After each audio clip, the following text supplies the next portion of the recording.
tasik loading. Ya, Assalamualaikum warahmatullahi wabarakatuh, Bapak Ibu.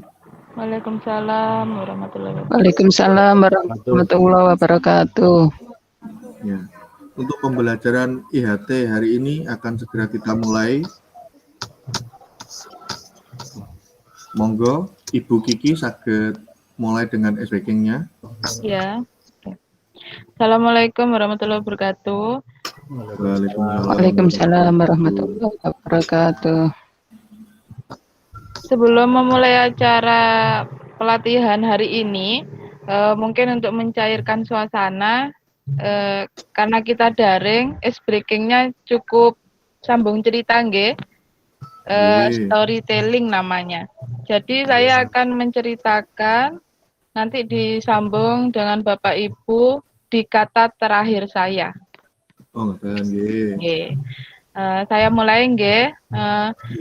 Tadi pagi saya sempat memasak tempe, tapi ternyata tempenya gosong. Nggih, warna hitam. Monggo dilanjut Bu Nur Halimah. Aku gak mau. Oh, hitamnya dilanjut, ya. Kata belakangnya jenengan bercerita seperti itu. Ulang lagi, Bu. Tadi pagi saya menggoreng tempe, ternyata tempe itu gosong dan berwarna hitam. Hitam manis, Bu. Enggak apa-apa, masih enak. Oke, Bu Sujiati, kata akhirnya enak. Monggo Pak Sujanarko disambung cerita. Enak. Enak, kita nikmati bersama, tapi jangan lupa bersyukur kepada Allah sehingga akan menambah rezeki kita. Tambah rezeki. Oke, rezeki. Bu Nur Halimah sambung. Dan semoga rezeki itu menjadi rezeki yang barokah.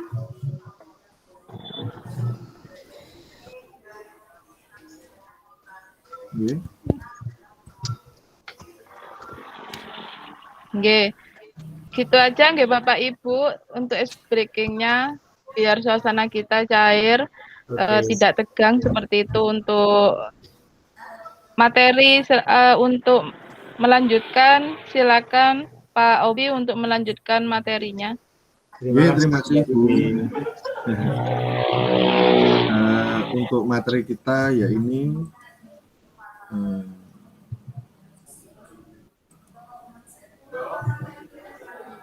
sudah saya presentasikan.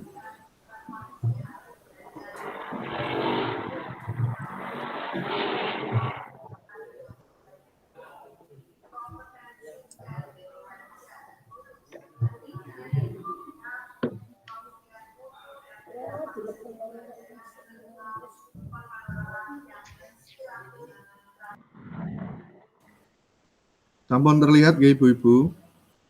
Nggih Pak, sudah. Belum punya saya belum kelihatan. Punya saya sudah, Pak. Oh iya. Sudah masuk. Assalamualaikum warahmatullahi wabarakatuh. Waalaikumsalam warahmatullahi wabarakatuh. Dari kelompok D nggih. Nah, langsung saja materi kita yaitu profil pelajar Pancasila. Pelajar Pancasila yaitu yang meliputi beriman, bertakwa kepada Tuhan Yang Maha Esa, dan berakhlak mulia, mandiri, bernalar kritis, kreatif, bergotong royong, binekaan global. Itu untuk untuk profil pelajar Pancasila kita. Seperti itu. Terus kita lanjutkan lagi untuk pengertian pelajar Pancasila, yaitu upaya yang dilakukan oleh Kementerian Pendidikan dan Kebudayaan berupaya membentuk profil pelajar Pancasila dalam rangka membentuk sumber daya manusia unggul yang dimiliki kompetensi global dan memiliki nilai-nilai Pancasila. Dari sini ada yang ditanyakan Bapak Ibu? Lanjut, Pak. Oh, lanjut. Jelas, Pak. Untuk ciri-ciri yang dimiliki pelajar Pancasila, yaitu yang pertama, beriman, bertakwa kepada Tuhan Yang Maha Esa, dan berakhlak mulia. Ya. Beriman, bertakwa kepada Tuhan Yang Maha Esa, dan berakhlak mulia. Pelajar Indonesia yang berakhlak mulia adalah pelajar yang berakhlak dalam hubungannya dengan Tuhan Yang Maha Esa. Ia memahami ajaran agama dan kepercayaannya serta menerapkan pemahaman tersebut dalam kehidupannya sehari-hari. Yaitu elemennya ada 5. Yang pertama, berakhlak beragama. Yang kedua, akhlak pribadi. Yang ketiga, akhlak kepada manusia. Yang keempat, akhlak kepada alam. Dan yang kelima, akhlak bernegara. Jadi alam itu juga harus diperhatikan biar tidak selalu rusak. Terus selanjutnya, kebinekaan global. Itu yang kedua. Pelajar Pancasila dituntut untuk dapat mempertahankan budaya luhur, lokalitas, dan identitas, namun tetap berpikiran terbuka ketika berinteraksi dengan budaya lain. Jadi kita dengan budaya lain itu harus tetap saling menghormati. Nah, kebinekaan global itu meliputi 3 aspek ini, elemen ini. Pelajar Indonesia mempertahankan budaya luhur, lokalitas, dan identitasnya, dan tetap berpikiran terbuka dalam berinteraksi dengan budaya lain, sehingga menumbuhkan rasa saling menghargai dan kemungkinan terbentuknya budaya baru yang positif dan tidak bertentangan dengan budaya luhur bangsa kita. Ada 3 elemen ini. Mengenal dan menghargai budaya, itu yang pertama. Dan yang kedua, kemampuan komunikasi interkultural dalam berinteraksi dengan sesama. Dan yang ketiga, refleksi dan tanggung jawab terhadap penyelenggaraan kebinekaan. Dari sini ada pertanyaan? Bapak Ibu? Jelas, Pak, kayaknya. Oh, ngeten, nggih. Kalau ngeten kita lanjutkan untuk gotong royong. Itu yang ketiga. Gotong royong adalah salah satu nilai penting yang juga dijunjung oleh bangsa Indonesia. Pelajar Pancasila akan mampu melakukan kegiatan bersama-sama dengan sukarela agar kegiatan tersebut terasa lebih lancar, mudah, dan ringan. Nah, elemen gotong royong ada 3 ini. Gotong royong, pelajar Indonesia memiliki kemampuan gotong royong, yaitu kemampuan untuk melakukan kegiatan secara bersama-sama dengan sukarela agar kegiatan yang dikerjakan dapat berjalan lancar dan mudah, ringan. 3 elemen itu yaitu kolaborasi, kepedulian, dan berbagi. Banyak ya di desa-desa kita untuk acara gotong royong itu. Halo Bapak Ibu. Iya, Pak. Nilai luhur budaya kita itu, Pak. Iya. Saya mau tanya Pak Obi. Nggih. Oke, anak zaman sekarang ini kan rasa pedulinya itu semakin berkurang, Ge. Iya. Apalagi sudah ada HP, Iya. jadi lebih fokus dengan HP-nya sendiri. Nggih. Contohnya Lagi itu ngetren game. TikTok, terus game seperti itu. Jadi ketika ada orang yang lebih tua di sebelahnya atau di sekitarnya, bahkan orang yang lagi membutuhkan itu terkadang anak sekarang itu cuek seperti itu, hanya dilihat. Mungkin bagaimana ya cara menumbuhkan rasa kepeduliannya sama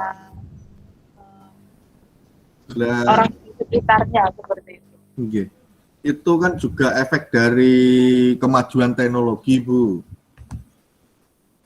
Jadi anak-anak daya tariknya itu sudah bermain sekarang. Dulu mungkin mainannya masih apa itu, pohon mangga dan pohon kates. Ada juga yang bermain pakai itu, bunganya pohon tebu itu. Kalau sekarang sudah tidak ada, Bu. Efek peralihan zaman, Bu ya. Iya, Iya, Pak. betul. Cuma saya kira untuk yang gotong royong, acara seperti itu tetap orang-orang tua itu tetap seperti itu, Bu. Mungkin anak-anak itu belum punya rasa tumbuhnya, Bu, untuk memahami lingkungan sekitar. Mungkin dengan besarnya dan pengetahuan mereka nanti akan tumbuh rasa seperti itu. Oke, seperti itu, Bu. Kira-kira yang bisa saya sampaikan untuk gotong royong ini. Bisa dilanjut atau Ya. ada pertanyaan lain? Monggo dilanjut, Pak. Oh, nggih.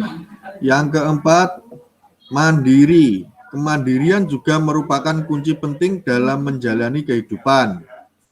Meski mampu menjalankan sesuatu dengan gotong royong, tetapi pelajar Pancasila akan mampu menyelesaikan suatu pekerjaan dengan baik dan penuh tanggung jawab secara mandiri. Pelajar Indonesia merupakan pelajar mandiri, yaitu pelajar yang bertanggung jawab atas proses dan hasil belajarnya, yaitu meliputi dua elemen ini: kesadaran akan diri dan situasi yang dihadapi. Yang kedua, regulasi diri. Nah, nantinya pelajar kita akan dilatih untuk mandiri seperti ini. Bisa lanjut? Ya, bernalar kritis. Kemampuan berpikir kritis sendiri diartikan sebagai kemampuan secara objek memproses informasi baik secara kualitatif dan kuantitatif, membangun keterkaitan antara sebagai informasi, menganalisa informasi, mengevakuasi dan menyimpulkannya. Elemen kunci bernalar kritis meliputi ini 4 sebenarnya, ini cuma hilang nih. Salah ketik, Bu. Memproses informasi dan gagasan, menganalisis dan mengevaluasi, kemudian penalaran. Yang ketiga, merefleksi pemikiran dan proses berpikir. Yang keempat, mengambil keputusan.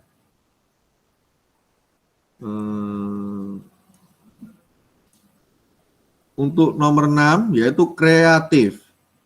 Untuk menciptakan berbagai penemuan inovatif di masa depan diperlukan kreativitas yang tinggi, tidak hanya sekedar menemukan gagasan-gagasan baru. Sebuah inovasi diharapkan juga bermakna, bermanfaat, dan membawa dampak bagi masyarakat. Pelajar yang kreatif mampu memodifikasi dan menghasilkan suatu yang orisinil, bermakna, bermanfaat, dan berdampak, yaitu meliputi 2 elemen. Menghasilkan gagasan yang orisinal, itu untuk yang pertama. Dan yang kedua, menghasilkan karya dan tindakan yang orisinil. Seperti itu, Bapak Ibu Guru. Kiranya ada pertanyaan?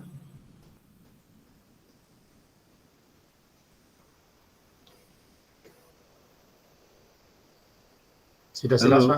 Pak. Saya sudah jelas, Pak. Dalam? Sudah jelas kalau saya. Oh, ngeten, nggih. Iya. Kalau sampun jelas, berarti saya akhiri dengan kesimpulan. Untuk kesimpulan, pelajar Pancasila adalah perwujudan pelajar Indonesia sebagai pelajar sepanjang hayat yang memiliki kompetensi global dan berperilaku sesuai dengan nilai-nilai Pancasila. Dengan 6 ciri utama: beriman, bertakwa kepada Tuhan Yang Maha Esa, dan berakhlak mulia, berkebinekaan global, bergotong royong, mandiri, bernalar kritis, dan kreatif. Jadi intinya kesimpulannya dari yang di atas tadi seperti ini, Bapak. Apakah ada pertanyaan lagi atau sampun?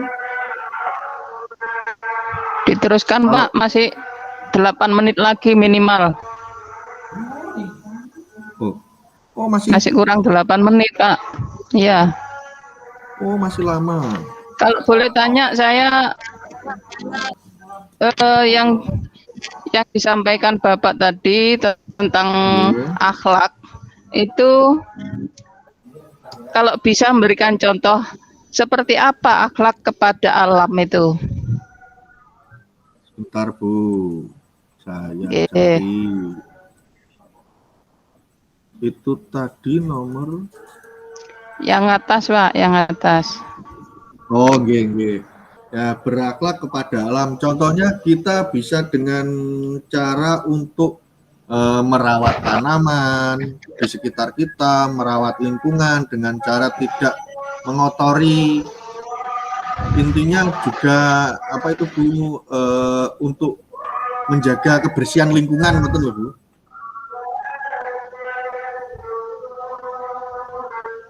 Karena kalau lingkungan kita bersih kan alam juga bisa rindang, sejuk, nonton Bu. Tidak ada. Iya, kita juga senang. Iya betul.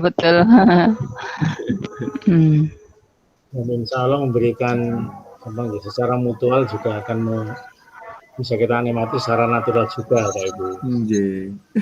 Iya. Kalau mungkin slide-nya diturunkan lagi Pak. Monggo. Untuk yang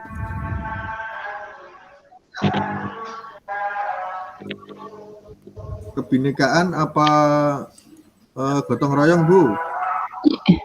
Ya sudah, gotong royong itu aja sudah. Untuk gotong royong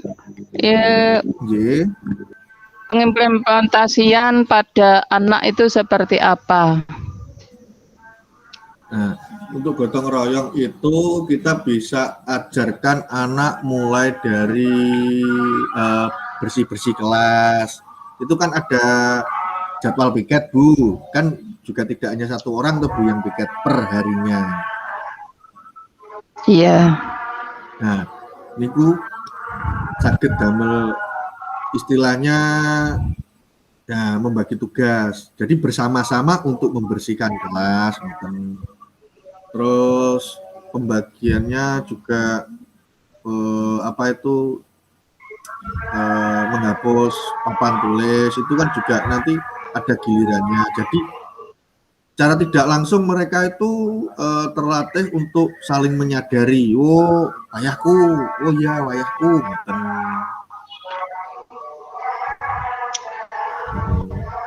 Kemudian ada yang bisa ditambahkan Ibu? Gimana seandainya sudah dibentuk gotong royong, misalnya jadwal piket tadi, kemudian mereka terlambat datang. Nah, gimana solusinya? Untuk mengatasi seperti itu biasanya Bu, teman-temannya terus, oh sampean enggak piket mang. Nah, terus akhirnya disuruh, oh bersihkan papan tulisnya. Setiap ganti guru mapel kan biasanya ada tertulis di papan entah orek-orekan apa, ngoten Bu.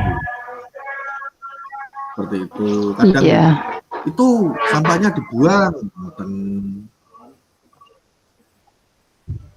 Jadi intinya tetap melatih biar punya tanggung jawab bersama. Mungkin saya tanya Pak Obi. Dan saya pemaparan sudah jelas, sudah bagus. Mereview sedikit dari yang disampaikan oleh Pak Obi dan dari Bu tentang gotong royong. Itu memang kan secara konteks dengan nilai positifnya. Namun di lapangan nanti masyarakat sulitnya bagaimana mengajarkan anak agar tumbuh berkembang sikap seperti itu. Kemudian mau atensi pada teman dan orang tua. Bagaimana yang mengajarkan tadi bahwasanya itu dampak dari era global, sehingga semakin lama nampaknya terasa semakin berkurang. Sekarang sangat tipis kondisi seperti itu. Nah, itu menjadi pelarian anak-anak ke media yang dimiliki. Ini loh Pak, sebenarnya satu pandangan yang harus kita pegang, walaupun tidak semudah era kita dulu kan sudah biasa seperti itu. Itu aja Mas, terima kasih Pak. Matur suwun Mbak. Ya, sebenarnya kalau di murid kita itu perlu ditanamkan rasa 3 hal itu Bu. Apa Pak Bu? Yaitu dipaksa, akhirnya melakukan dengan hal terpaksa. Dan akhirnya melakukan hal terbiasa yang terbiasa. Sip. Dipaksa, terpaksa, terbiasa. Itu loh Bu.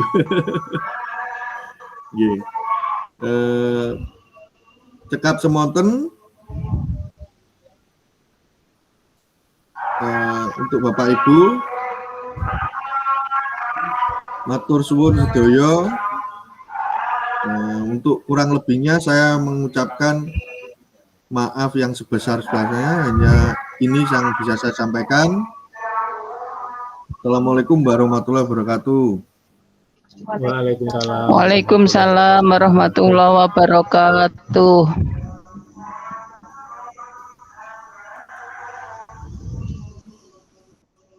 Ampun Pak Janarko, rekamannya dimatikan dulu.